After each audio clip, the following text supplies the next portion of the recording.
Today's episode is brought to you by Sugaring LA in McKinney, your go-to spot for beauty that makes you feel confident and cared for.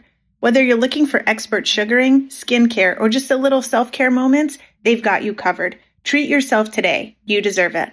Check out Sugaring LA in McKinney or click on the show notes below for deals, promos, and discounts. Thank you, Sugaring LA, for sponsoring this podcast.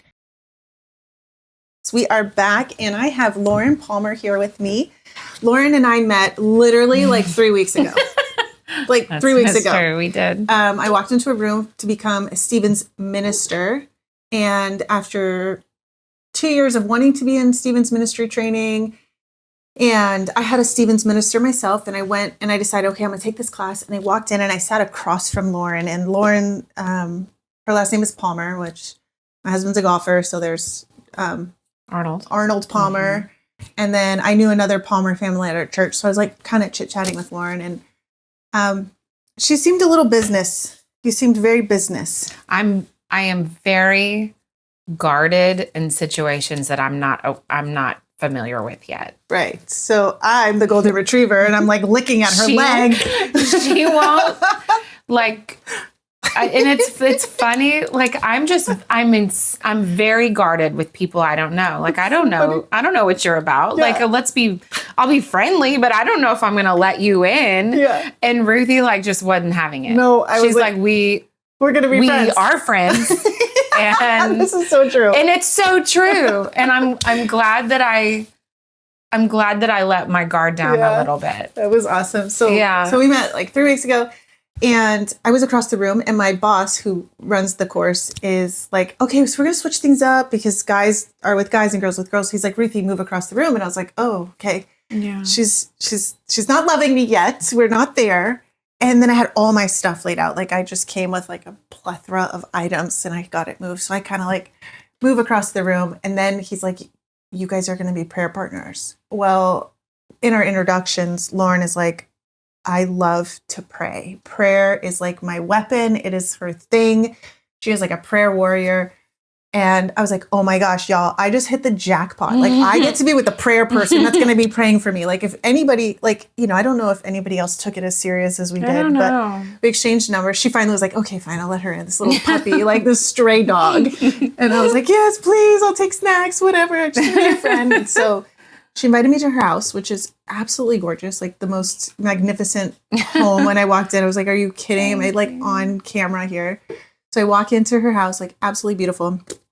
And we sat down and got to pray with each other. Mm-hmm. Just natural, we organic. Just got to chat and we ended in prayer, which always feels really good. Mm-hmm. But yeah. And you were so intentional about it. So what we talked about that day was a little bit about kind of where you're at in your life and what God's calling you to and your heart to be obedient to that. And almost, I don't know, I would say like not a stagnance, but like just a stirring within you, right? Yeah. To see where God's calling you. So talk me through that. Well,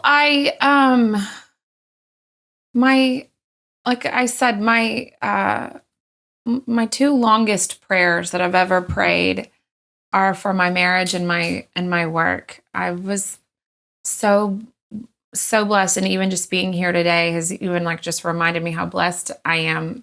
My fertility journey was very simple and it was very healthy, and I have a 16 and a 14-year-old now that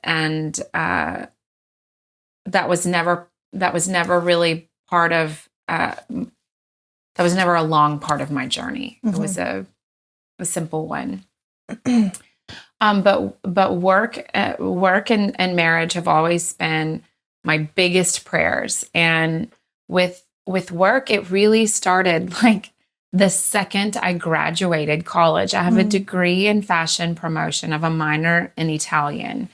And I, believe it or not, it's not necessarily easy to get a job from those things, other than like selling clothes at the mall. Right. You kind of, unless you leave, like we live in north of Dallas, at least at the time, there wasn't a ton of work other than working on the retail sales floor. Did you know that going into your degree? No, Did they ever talk about what would come from it?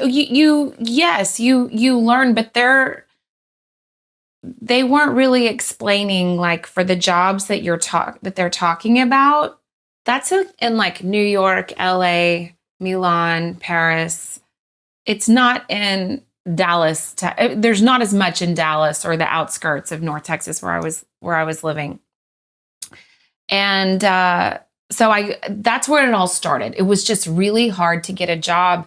And all of my friends got great jobs out of college. And it was incredibly discouraging. And I took on this narrative that I was just like, not good enough. Not smart enough, not capable. And if you're not careful, that will become the lens in which you see everything. You see and receive information according to this false lens of like, I'm just not capable. I'm not smart enough. I'm not good enough. I'm not talented enough. And you will find proof that is true.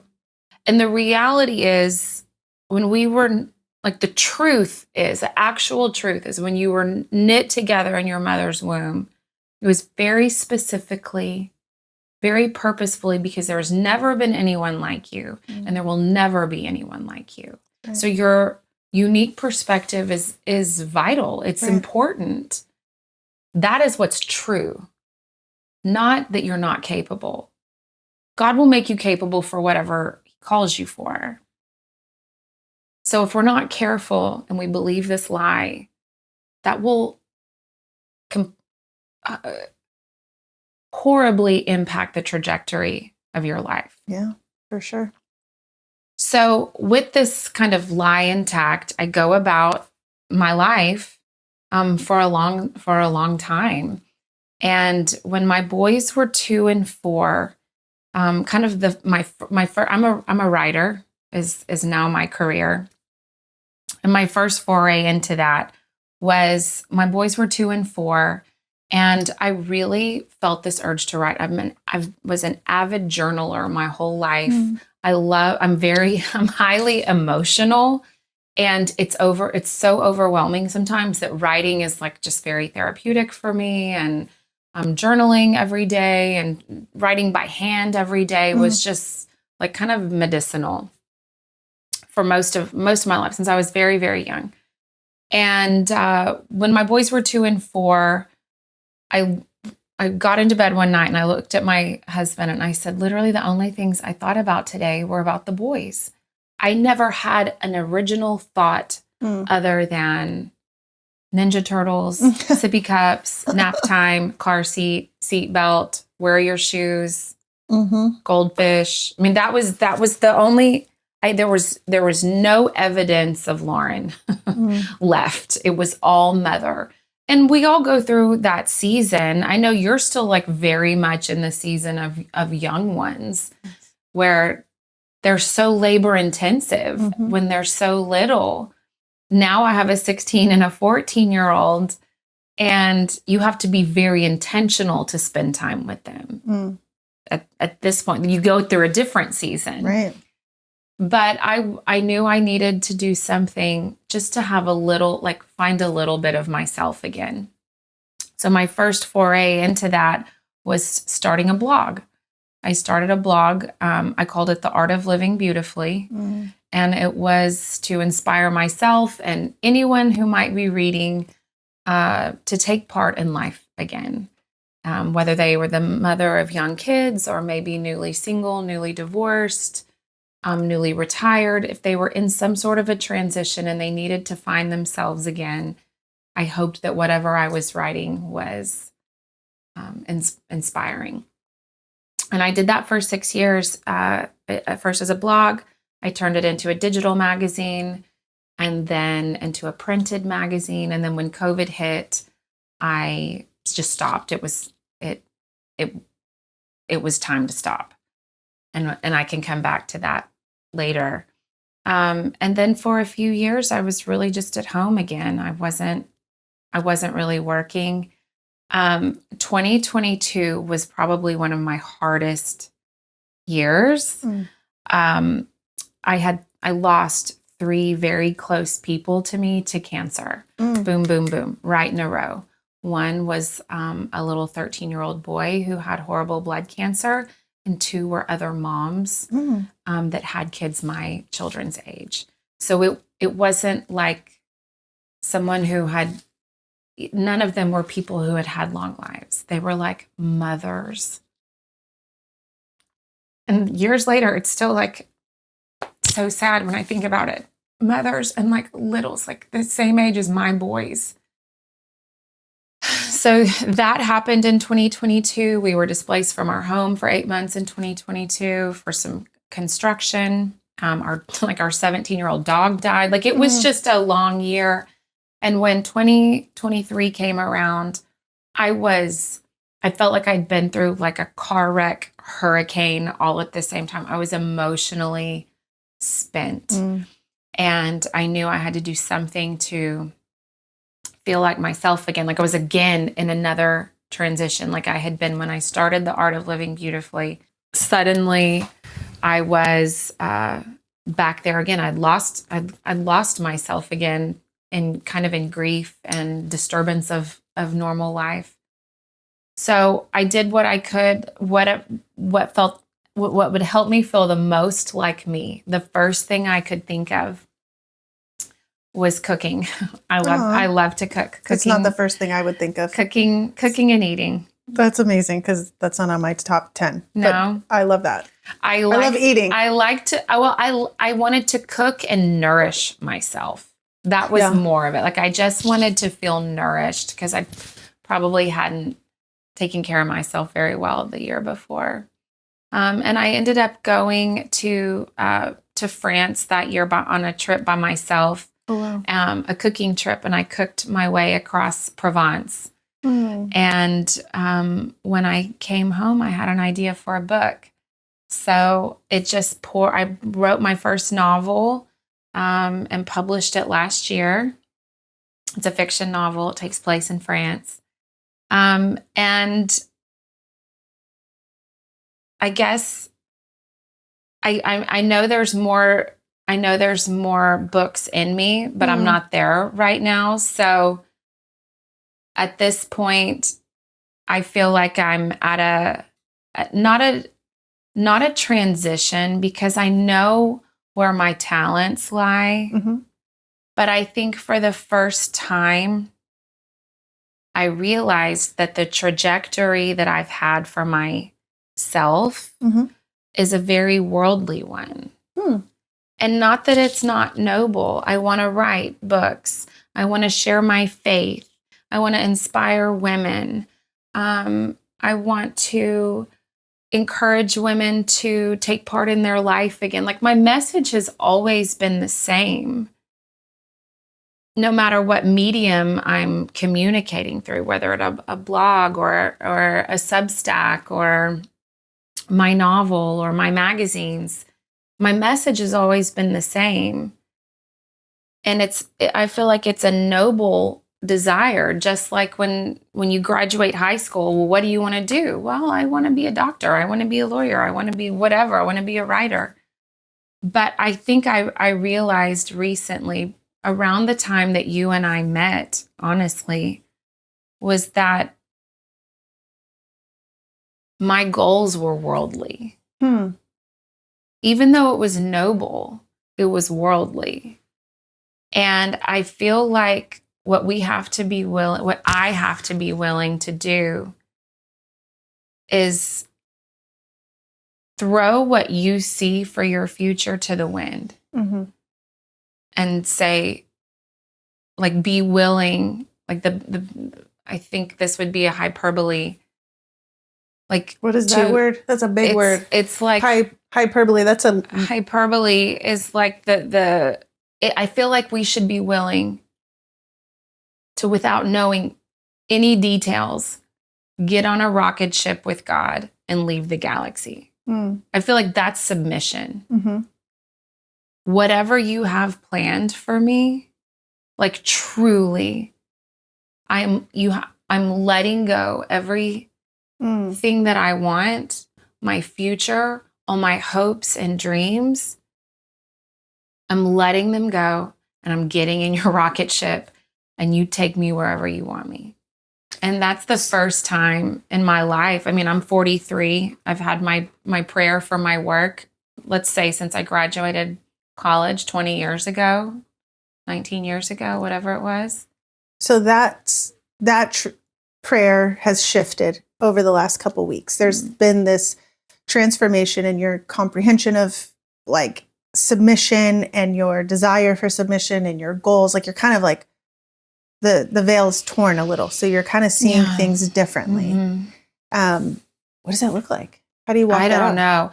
I don't know. I feel like I can't try too hard to know because then it's living in the act of unknowing. It is. And I feel like it's better for me not to know, but to get up every morning and remind myself, get back into a spiritual place where I say, God, I am your servant.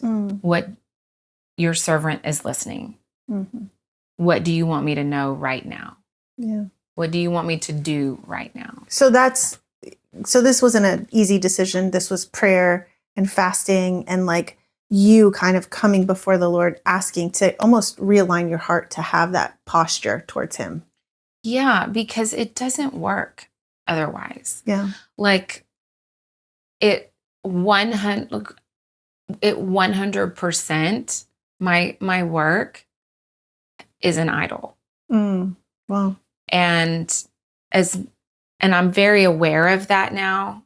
I went through years when I didn't realize that I was idolized. I had created an idol because I was praying along the way. It wasn't like I wasn't a Christian while I had an idol. It was, I didn't realize how it had become bigger than God. And I was just doing what I wanted to do and saying, God, bless this. And then being upset when it wasn't blessed. And that the thing is, idols don't work. They aren't lasting. There's no strength.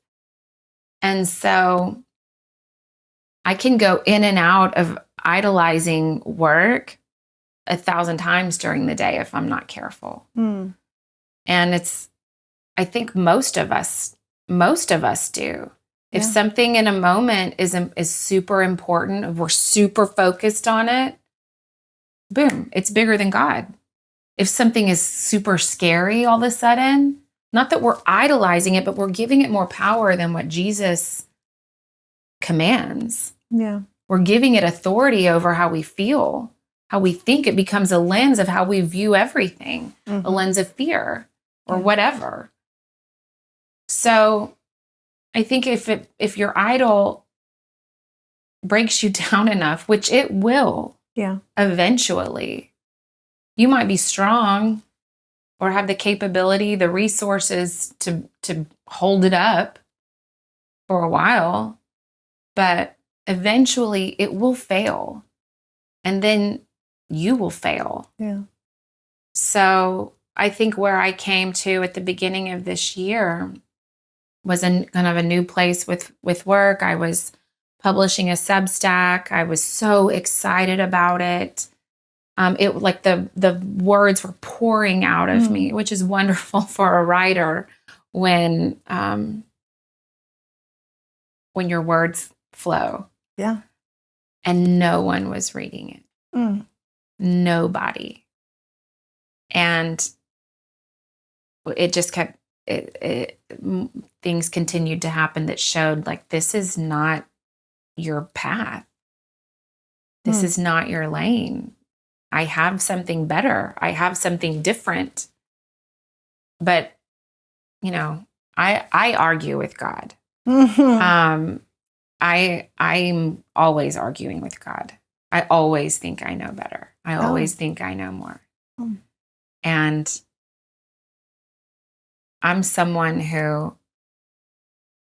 feels the grace that God isn't offended by me. Like he's just like, Lauren, Lauren, Lauren. He just keeps saying my name until I hear him.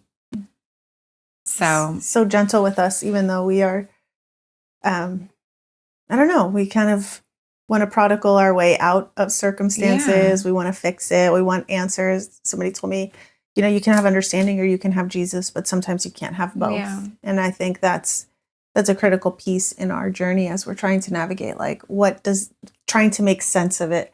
I worked at a church in my 20s, and I remember I was let go from the job, and I was scheduled to be a missionary, to travel the world, to learn a new language. And I'm saving all my money. I'm in my 20s. I'm saving all my money. I'm single. I don't have a husband. I don't have kids. Like, I've got nothing holding me back. And I'm going on this, like, once in a lifetime, one-way ticket, world-class, like, mission to start working in an underground church. And they let me go. The church decided that I was done and I wasn't going to work there. And as I was walking out that day from the church after being let go, I felt like the Lord very clearly, like, it's not audible. Some people say they hear audibly. I hear just like downloads, like this, like it wasn't like something I read, or it's just like the thought consumes me.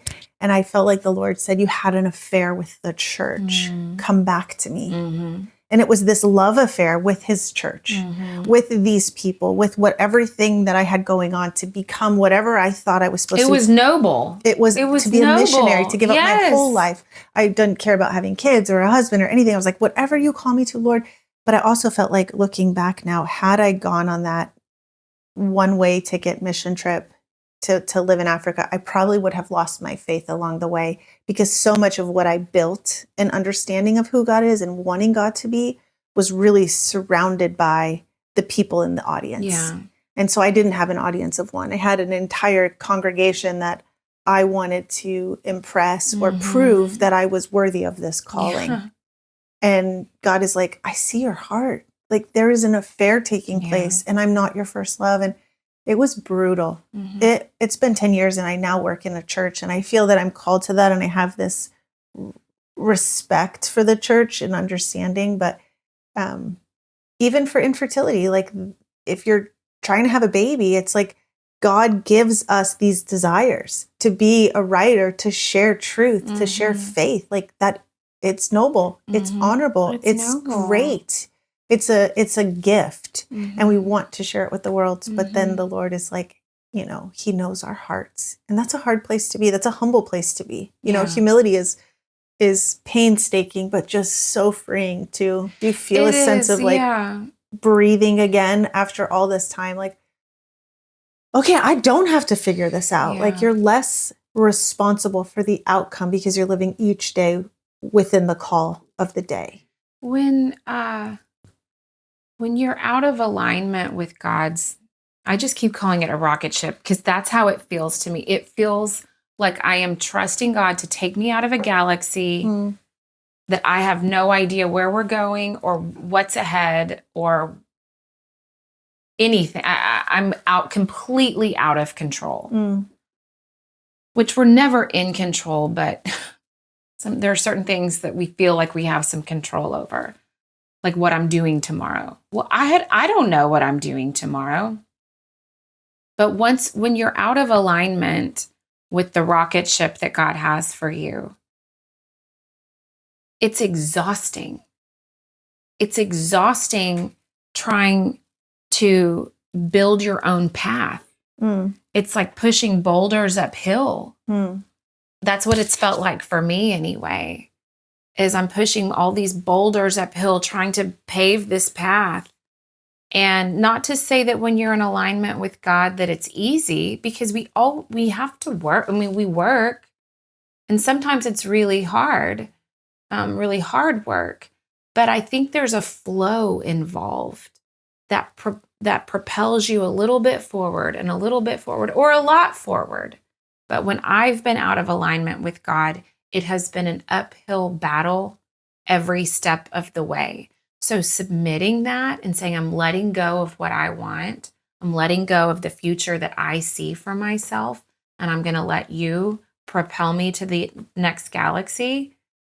There's a huge relief. Yeah. It's no longer my responsibility to figure it out. It's my responsibility to listen and obey. Yeah.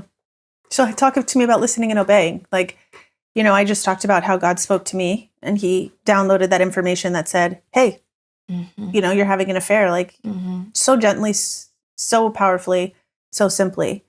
What does it mean if somebody's listening and they don't have a relationship with the Lord or they've never experienced that? Like, what does that look like to listen to God and to stay in each day? The verse that talks about, today has enough troubles of its own. Let's not worry about the next couple of days. Let's just get through today. Yeah.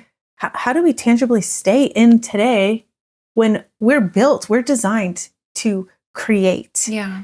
Women are designed, it's, we take something, we collect it, and then we make it better.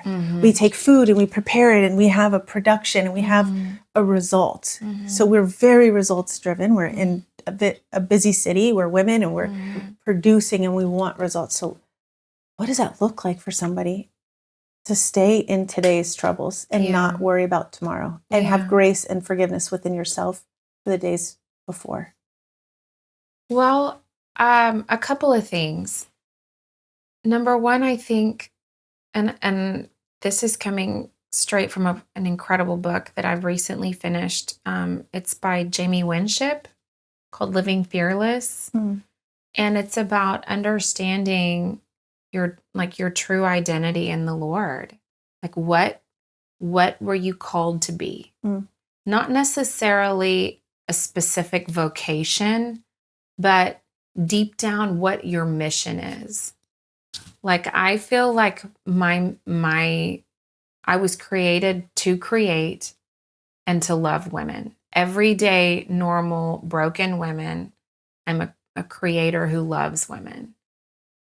And if we are outside of, that's what this book is about. When we're outside of that, when we're not understanding that, it's really hard to hear God. Because God, your identity is absolute truth.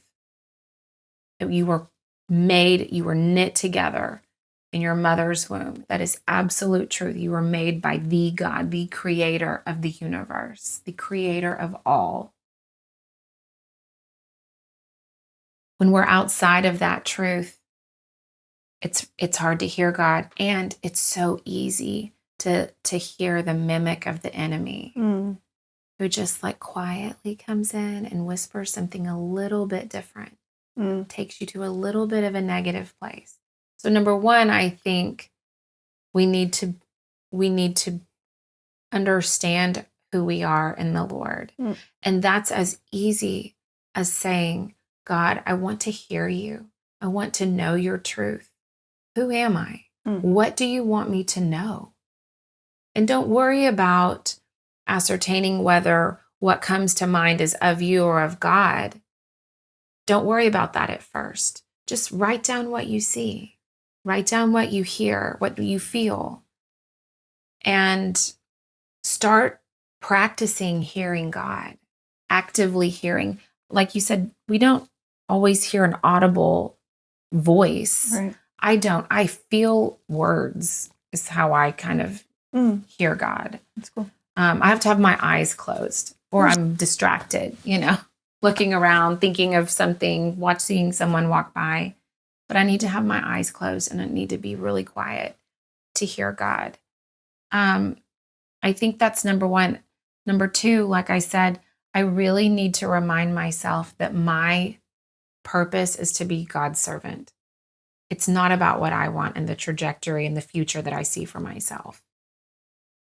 Otherwise, I'm in danger of creating an idol, of making myself more important than God, because it's noble. Right. I think community is huge.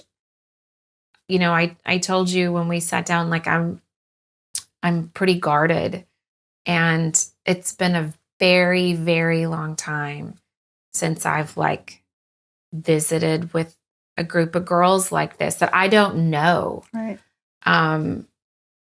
And we're not, I think you mentioned this earlier today. We're not made to be recluses. Maybe that was a podcast I listened to. Now that I think of that, I was listening to a podcast. Did y'all talk about it too? We did talk about just like the need for community and fellowship and just it's hard. I mean, there's hard seasons, and I think that's exactly where the enemy wants us. And we talk a lot about Adam and Eve in the garden, and where was Adam when Eve fell into that, deceit from the enemy, and how we he need manipulated. Wisdom. Yeah, we need wisdom from a community. I think that's I think that's so big. That if we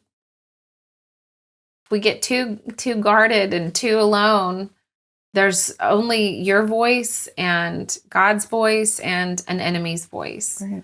And if you're not listening to God, you're listening to someone else. Yeah. Community is huge. And I think that's really what this whole podcast is about, is having an online community of women who are walking through different seasons. And although your story is not infertility, it's also a story of waiting. It's a story of expectation. It's wanting to birth something good. It's wanting to bring about something that you see noble. Just like having children, it's a noble thing. God wants us to go therefore make, and multiply.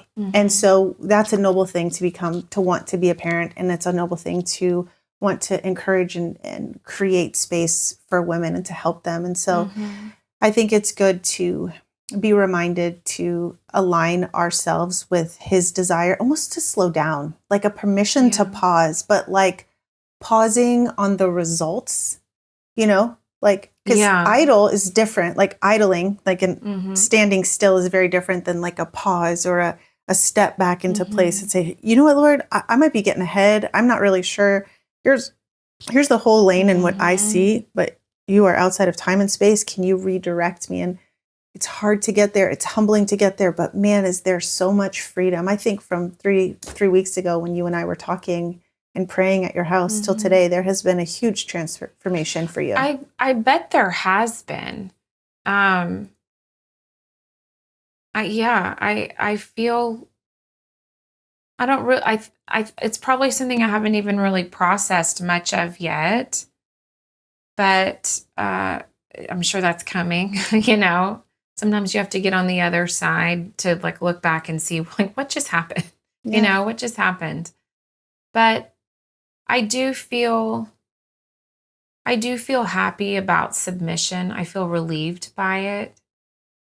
And now I feel like I'm in a better, we've raised our boys to love Jesus. And, they were dedicated to Jesus the moment they were born. Like I thought it in my brain, the second they were born, just saying, Jesus, this is your child. So they are the Lord's children. But, I didn't know at 27 what I know today. Right. I didn't know when I was 30 what I knew yesterday. We're growing up too. We have kids. Probably any mom and dad who's had a kid remembers like that first night you bring them home and you're like, well, now what do I do? Like there's no training manual. And some of us were blessed with wonderful parents that were examples, and some of us not so much, and some of us a little bit in the middle. But there's no manual. And I remember I was like, I can't believe they let us just take him home. Like, did we have to sign anything? Which I'm sure we did. And I was just recovering from, C-section and didn't remember. But my point being, we're not perfect parents. We're growing in the same way. So anytime I've grown and there's a new lesson to teach my kids while I still have them at home, I try to go back in arrears and teach a new lesson. And the older they get, we're always honest. We've always been honest with our kids. But the older they get, I think you can be even more honest because it's more like talking with a little adult. They understand better. You don't have to teach in little stories or, storybook time. You can have more conversations and they're able to comprehend better. So it's a whole different game with older kids. With older ones. Yeah. It's interesting. There's two like main characters, biblical characters that I always I don't know that I think about. There was a long time where I thought about doubting Thomas after Jesus died and rose again, and he was walking to basically reveal when the stone was moved away, he's walking on the earth. And Thomas thinks to himself, like, if it's him, I want to see the gash in his side and the holes in his hand. Like, I need proof that my God, or that Jesus, who says he is God, is now walking among us. Like, I saw him die. And we know what happened, but 3 days later, he rose again, and there's eyewitness. I need to see for myself. And I think you and I are very similar in that way. Like, okay, I hear you, God, but prove it sometimes. Like, or I want results, or I need something more to kind of walk in that, right? That like evidence or that proof, or this desire for more. And I used to think like Thomas was like, you know, he kind of gets a bad rap, doubting Thomas. Mm-hmm. But I think if we're all honest, we all have that in us. Like, Lord, okay, I hear kind of what you're telling me to do, but like, can I just take a peek at the hole in your hand? Like, are you really who you say you are? Do I believe the promises, and do I declare yes and amen over them? Or am I still kind of like teetering on your sovereignty and on your goodness and on your perfect plans for me and my life? And then the other character would be Naomi in the book of Ruth. Yeah. Where she loses her husband, she loses her son, she loses her other son, and then her daughter-in-law, which Ruth decides to travel back with her. And she's so distraught and she's so broken, and she just cries out to the Lord. She's like, don't even call me Naomi, just call me Mara. I'm so bitter. I'm so like in anguish and pain and sorrow for what's happened. Like, I don't even want to look forward because I can't see the goodness of God. Yeah. Now, you think about Job and all these times in the past where it's like, okay, they've had these experiences, but you want to like see that we always talk about Job. It's like all these chapters, and then he like gives them all these kids again. It's like, I don't know. I like the kids I have now. Like, I don't want new ones. I don't want to change the story. I don't want. But that's where God comes in. It's like she sat there and she's like, but I'm bitter. And she sat in it. Like, Thomas was okay to be in doubt, and Naomi was okay to be bitter. And God handled their disbelief and their confusion. And he wrecked them in a way that was like, I've always had this plan for you. And she's like the great grandmother of King David, right? I think is the great. She never would have thought that. Never. When she's bitter, when she's so overwhelmed with grief, would she have ever thought, like, I'm going to be in the lineage of Jesus, in the lineage of Christ, of the Messiah? Yeah. She never. And if you had given me an opportunity, if I were Naomi and you said, hey, you're going to lose your husband and your sons if you follow me, or you can have what you have, but it's not the plan that I intended to put you in this. It's not the rocket ship. It's not your rocket ship. That's my hyperbole. You see what I mean? I don't even know what that word means. So if given the rocket ship evaluation to leave your family and to go and pursue exactly what he's called you to, like, I mean, you can be sitting in that rocket ship and declare that you are absolutely bitter. You're like, I didn't choose this, but you did, and I trust you, and you're good, and you're sovereign, and I'm going to walk in it, even though it looks exactly opposite of what I thought you were doing. It looks completely different. Like, all of that was destroyed to rebuild exactly where she's going. And so I just think that God is so sweet to us to put these, I would say, flawed characters, but so are we. 100%. I totally agree. I was listening to a podcast this morning, and they were talking about Samson and Delilah. And part of it really spoke to me, because Delilah was promised money if she could find out how Samson would lose his strength. And we all know it was if he cut his hair, then his strength he had the superhuman strength. But no one knew what it was. And a few times she asked him, and he lied and said, well, I can't get out of chains, or I can't get out of like arrow strings, all these different mediums that he lied about. And she just kept nagging him daily and daily and daily until finally he told her the truth. And that was his downfall. He was captured. They gouged out his eyes. They cut all of his hair. He was made to grind corn. And that part really spoke to me, because think about the same nagging thoughts we have every single day. Mm-hmm. That come back again and come back again. And it's the voice of the enemy feeding us whatever he needs to tell us that will cause us to sin, that will cause us to turn from God, will cause us to believe something that's untrue about ourselves or about someone else. That nagging daily voice that we hear day after day after day. And I was like, I have to start doing better about protecting myself in the word, in scripture, in the helmet of salvation, the shoes of the gospel, the breastplate of righteousness, the sword of the Spirit, all of the armor of God. What's the look? Jen has like a song that she does with the armor. I had her sing it when I was going into labor. I learned a song when I was little about the armor of God. Like putting on all the things. Yeah. You sent me a video, Jen, about it. I wonder if it's the same one. So, yes, I think it's funny because when I take my kids to school, we recite truths over ourselves. My kids are like, I am brave. I am strong. I can make new friends. I can support my friends. I can show up for today and allow today to be the best day because I have control over myself. And so a lot of times with our children, we really pour in truth to them because the world will lie.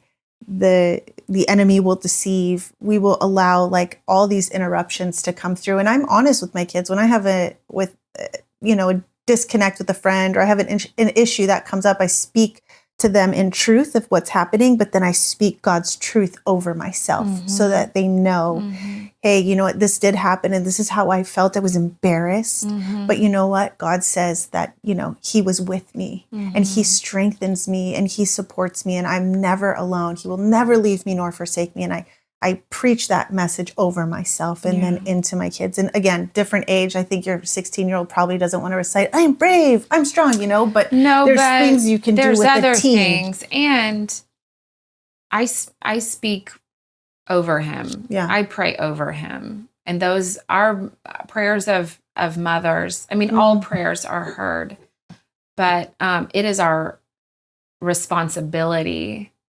to declare God's authority over our children and only God's authority. And that is heard and that is truth. That is promise. Yeah. And that nothing can destroy God's authority over us. Nothing. Yeah. That's amazing. Well, I'm so happy that you were able to join us on the podcast today. Can you share a little bit about your book? And we are going to post some information in the show notes below. Sure. Tell us about your book. So it's a fiction novel. And it's available on Amazon and it's available on barnesandnoble.com. It's called The France Dance. So cute. I love it. It is about an American ballerina who kind of escapes the pressures of the stage and a bad relationship. And she moves to a lavender farm in the south of France. And she becomes, she starts working as a domestic in a little B&B in a little village called Saint-Remy de Provence. And so I have this book. A few months before this one published, I actually published a small book called 11 Days in a Carry-On. And it's a packing and travel diary about the trip I took to Provence, the cooking trip that inspired this novel. Wow. So you can read one without the other, but they're a fun little duo to read, especially if you love to travel. This is a fun one, and they're both available on Amazon. That's awesome. Well, we'll post those in the show notes. Anything else in your season of I guess I would say transformation, where there's kind of like a detour in the trajectory, or just even like maybe an just alignment. or a stopping ground, or a different ticket that you weren't expecting, right? In your travels in this journey of faith, right? Talk to our audience and give us, just a little bit of advice as how you like got here to stay here, to just encourage them if somebody's going through something similar right now.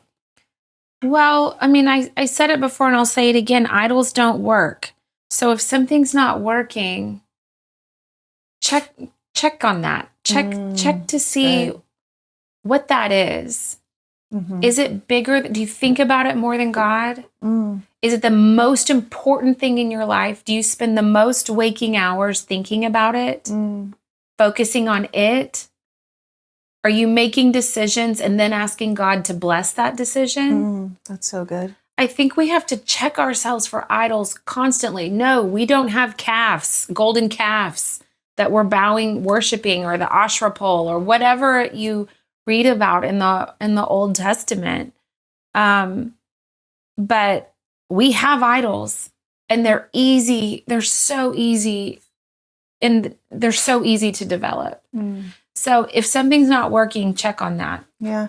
And I think accountability to that note, sometimes we can't check ourselves. We were in Stephen's ministry, and I was sharing something that was deep in my heart. And you asked me point blank. I asked you point I came home blank. and asked my husband, you said, is that an idol for you?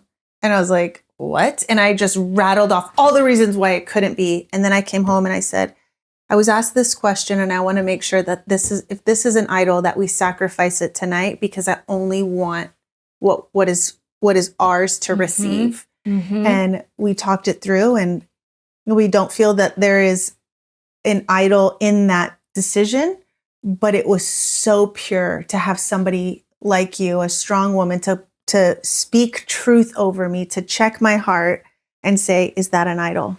And having to almost squirm, squeeze my butt cheeks a little, made me think maybe it is an idol. And I say that not because of any sort of self-righteousness or judgment. Nope. It's because I hate what that's done to me. Right. And I do not want that ever over my friends. It was pure love. And the enemy has no business around my friends, my people. Don't be speaking any idle crap into their ears, because you have no authority here. And that's why I said that. I hope that. No, it didn't hurt me. I had to check myself. That resonated in the right way. It was perfect. Okay. Because I felt a sense of you've got me. You are going to he goes before us, behind us, on all sides of us. And you are part of that army that protects me from idol worship and things that are not of God. So I appreciate that. Okay. And I hope that all of our audience would have that in their lives. Okay, I'm going to pray for you. I would love for that. I'm going to hold your hand. Please do. Please do. They're cold. We just met. This little black cat and a little golden retriever. We're just the two peas in a pod. Oh, yeah. The black cat. Okay, Heavenly Father, we just come before you today, and we submit and surrender anything that is not of your will, your desire, your plan, or your purpose for our life, Lord. I pray that your Spirit would intercede on anything that we've called our own, because, Lord, we want to surrender all to you. I pray, Father, that you would just continue to anoint and bless Lauren's writing, her communication, her authority over her children and her family and her home and in her marriage, Lord. We thank you for these books that she's written. I pray that they would just penetrate the hearts of the women reading. And I thank you for her sharing this story on our podcast, Lord. I pray that you would just continue to bless her in her journey. And we thank you for this permission to just be transformed, to be humble, to be broken before your throne, so that you can restore and correct and change and make right all the things in our lives that we have put before you. So we thank you for this moment in time. We love you, Lord, and we pray all this in your holy and mighty name. Amen. Amen.